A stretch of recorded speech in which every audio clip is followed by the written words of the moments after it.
go to Tehran right now because we're being joined by the Foreign Minister Abbas Araghchi. Mr. Foreign Minister, thank you for joining us this morning. Who's in charge of Iran right now? Well, first of all, thank you for having me in your program. Well, I think now there is a procedure set in our constitution that when we lose the supreme leader, there would be a new one elected by the Assembly of Experts. And now we have started the procedure. There is a transitional council of the president, the head of judiciary, and one jurist of the Guardian Council. These three would decide, are in charge right now, and they will actually arrange the election of the new leader by the Assembly of Experts. And the members of the Assembly of Experts are elected themselves by the people, every 4 years. We just reported that 40 senior commanders were killed in the first minutes of the strike. How much damage has this done to your military infrastructure? Well, we have lost some commanders, that is a fact, and the names are already announced. But another fact is that nothing has changed in our, military capability. This is exactly what happened last time. You remember in June when Israel attacked us, they killed some of our top commanders at the beginning of the strikes, but they were replaced very soon, and in less than 12 hours, we were able to start retaliation. This time, it was even, faster. In less than 2 hours, we started to retaliate by attacking, Israeli targets and American bases in the region, and we have continued to do so. Our military is in place. They are capable enough to defend our country.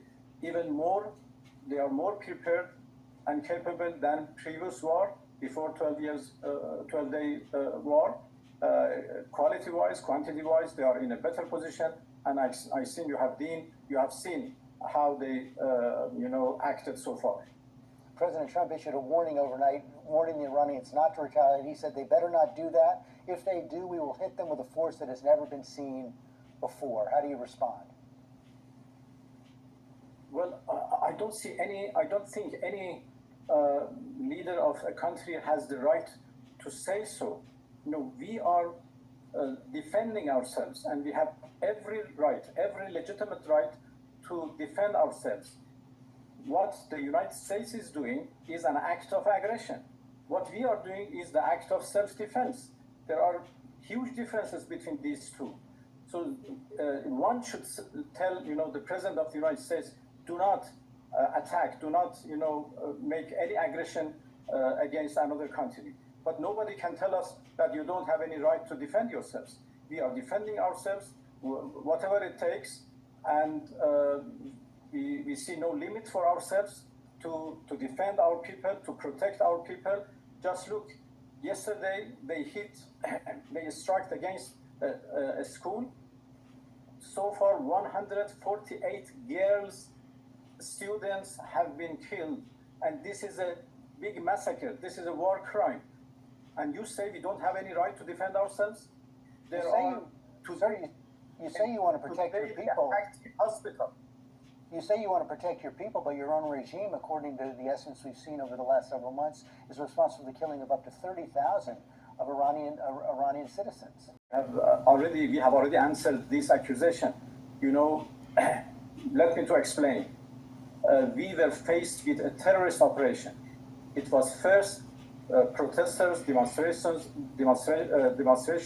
which was legal. According to our constitutions, our people have the right to protest and to go for gatherings and demonstrations. They did it from 28 December to 7 January. We had legal protests. Everything was fine and nobody was killed.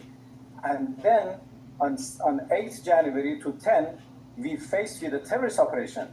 Armed elements were added to this question, and they started to shoot at our police forces, our security forces, and then they started to shoot at ordinary people, even to protesters. Why? Because they wanted to increase the number of deaths. Since the president of of the United States had already said that if there are killings, he would come to rescue. So they wanted to actually drag him to this question. So they started to kill people. So that was a terrorist operation for 3 days, and the number of killings were exactly 3,117. And the names of those victims, all of those victims have been already published by us, together with their identification number. If anybody claims that the number is more, as you said, 30,000, 50,000, whatever, please show one evidence. Please add one more name to the list we have already published. So please be fair. Out of those 300, 100 people, we have announced 2,500 as martyrs because they were killed by terrorist elements. 200 of our police forces have been killed by those terrorist elements.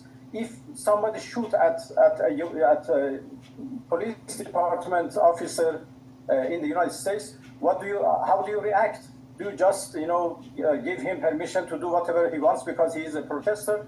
No. So please distinguish between two different stories. But we have seen evidence of newborns killed, of children's killed, and the numbers are certainly higher than what you have claimed. Yes. Are those who are celebrating in the streets right now subject to the same kind of discipline?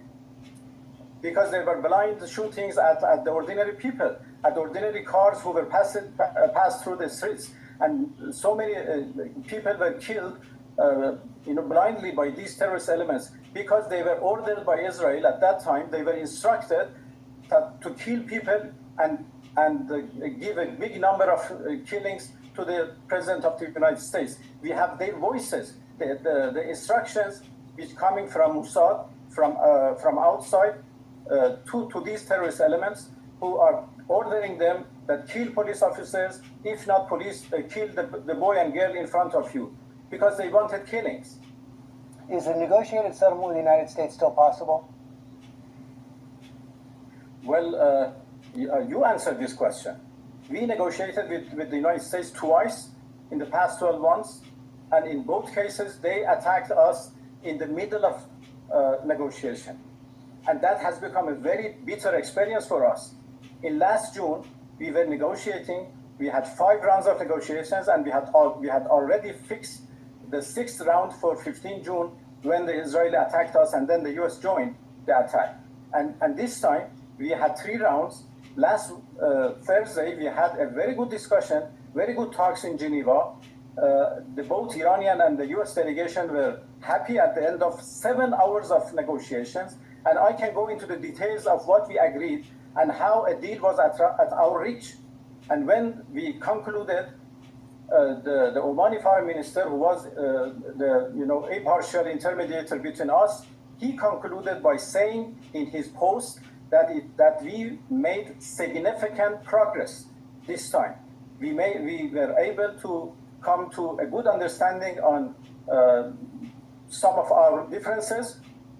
Some other differences were left for the next meeting, and we decided to go for Vienna, to send our technical teams to Vienna on Monday, which means tomorrow, to go to the IAEA, and with the help of the International Atomic Energy Organization, try to find technical solutions for the political problems. And we both believed, both delegations believed that this is possible. So a deal was at our reach, and we left Geneva happily with the understanding that we can reach a deal next time we meet. And it was very unfortunate that those who are against peace, against diplomacy, against negotiation, when they understood that diplomacy is going on well, they decided to spoil it, and they created a build-up in the media, against the Islamic Republic of Iran, against, the desires of us, against, and they made lots of accusations against us. They created false information and disinformation, and they finally get to their, to what they wanted. They dragged President Trump, they convinced President Trump to attack us unprovoked and unwarranted. Mr. Minister, thank you for your time this morning.